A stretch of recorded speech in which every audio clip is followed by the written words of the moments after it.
Hello, everyone. I hope everybody's doing fine. I'm doing okay.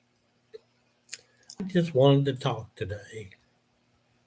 I know I got little books that I'm doing online and this and that, different things, but it's more about me sounding off and just talking than it is anything else. You see, I live a very simple life. Even though I had a rough growing up, being raped and abused and stuff like that, and being emotionally detached and a little schizophrenic and stuff. But part of my recovery that I've had to go through is doing what's called a little workshop. And the workshop is playing in my mind where I hear things constantly, day in and day out, all the time, seeing things, different places here and there, all over the place. And sometimes everything builds up, and I just need to talk. Sure, I create reasons to talk by saying, oh, this is a story, this is about religions, this is about that. This ain't about nothing. This is just about whatever. And what I'm talking about is my opinions. Now, YouTube like you to produce facts about stuff. I don't have facts. I'm not going to do that. But I'm going to give you my little straight talk, what I see. There's several things going on. First of all, something you do on YouTube that you don't realize registers. Even though you don't click on something to watch, you'll hold your cursor or your pointer over a thing and you'll play snippets of it and then you turn it off. But those little snippets might not look like much, but I keep track of all of them.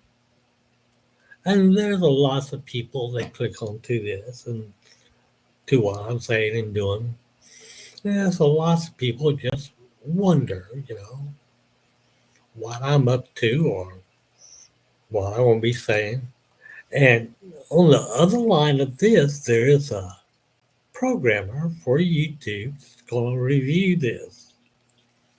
And he's not going to give his opinions or not. He's just going to make sure that if I'm quoting a facts, it's facts. He's going to check it. If not, if I'm doing something that needs a copyright code, he'll let me know, which I appreciate. If I wrote a song and put it out there, and a very good friend of mine did that, she wrote a song, and within 24 hours, somebody took that song that she took and worked so hard to make, and they kind of made it into something else. Even though, well, she said I could, they know it. Doesn't make any difference. That's their song. That's their baby. You know? What you create is what you create. It's not meant for somebody else. They can just do whatever they want. So I honor copyright codes.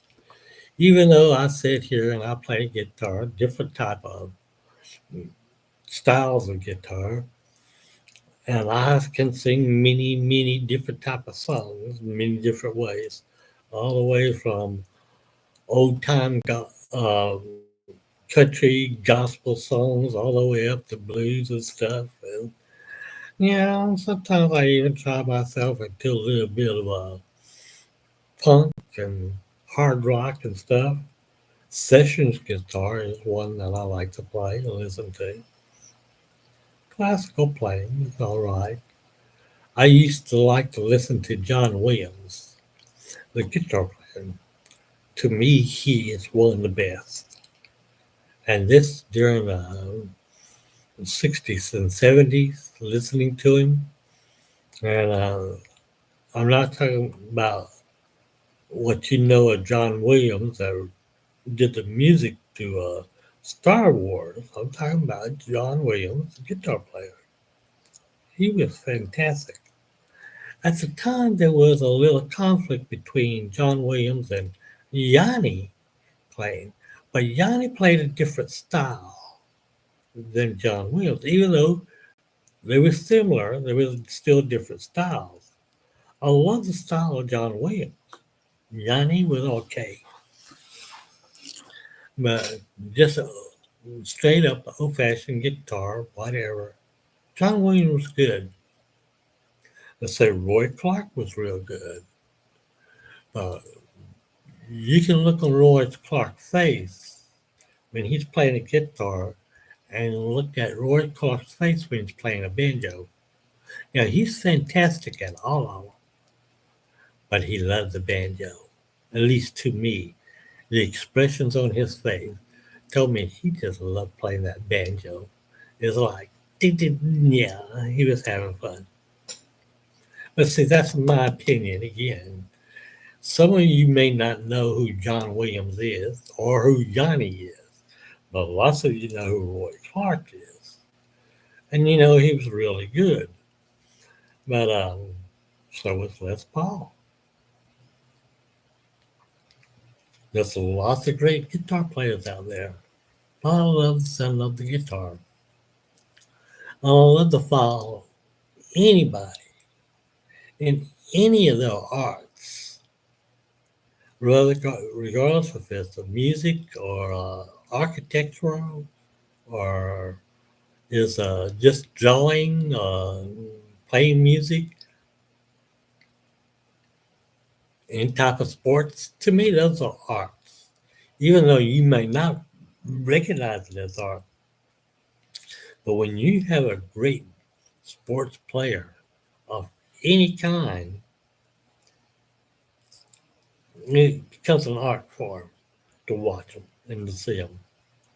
And to me, that's what I like. I like to watch them.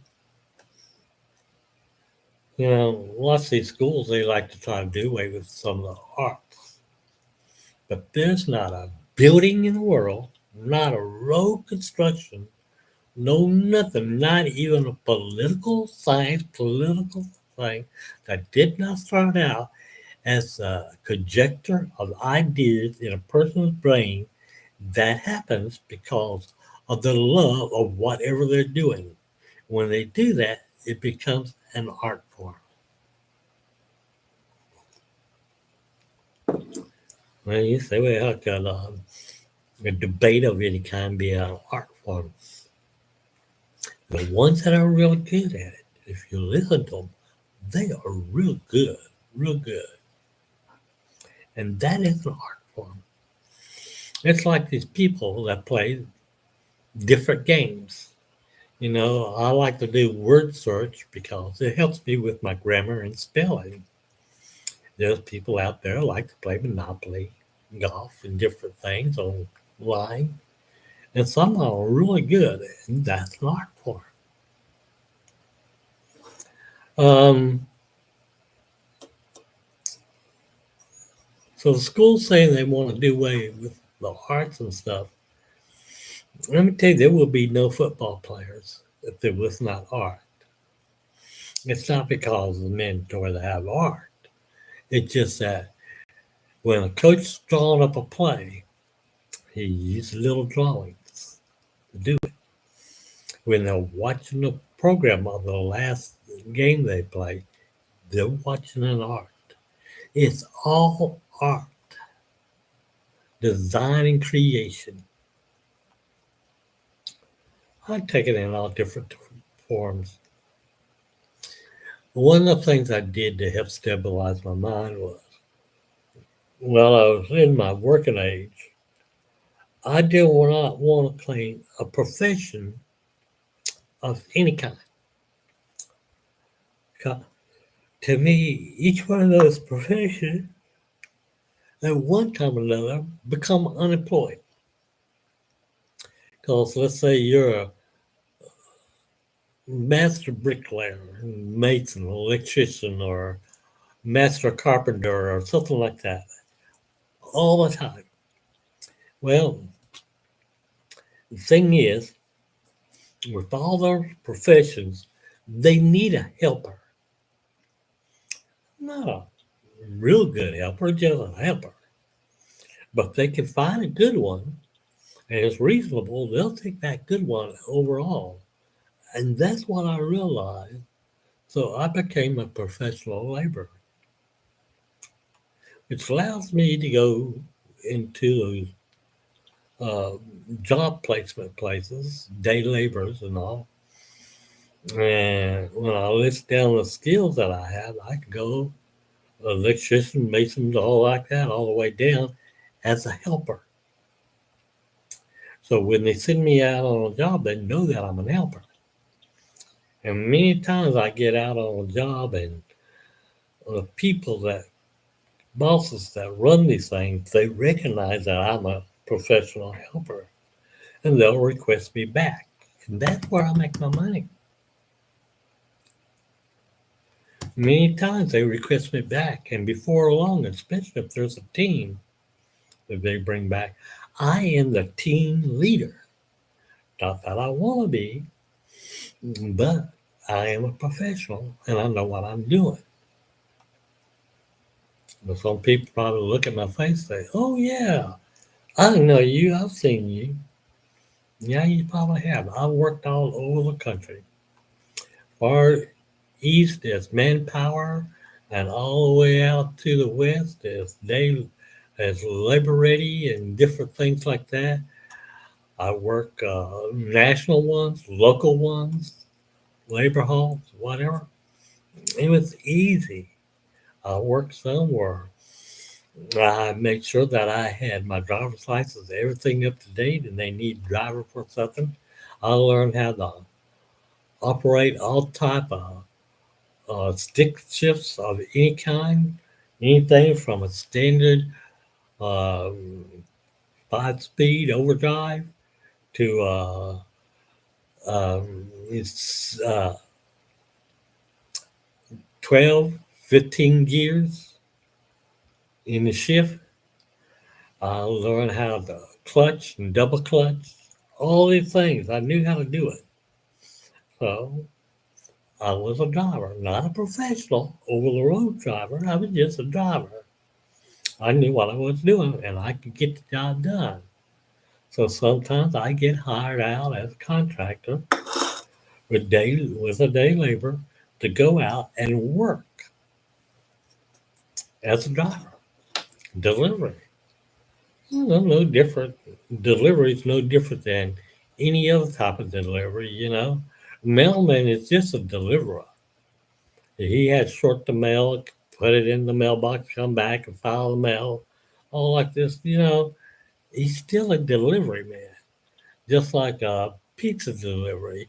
They go in, they get the latest one out, they have to route themselves in their mind where they're going, and they do that.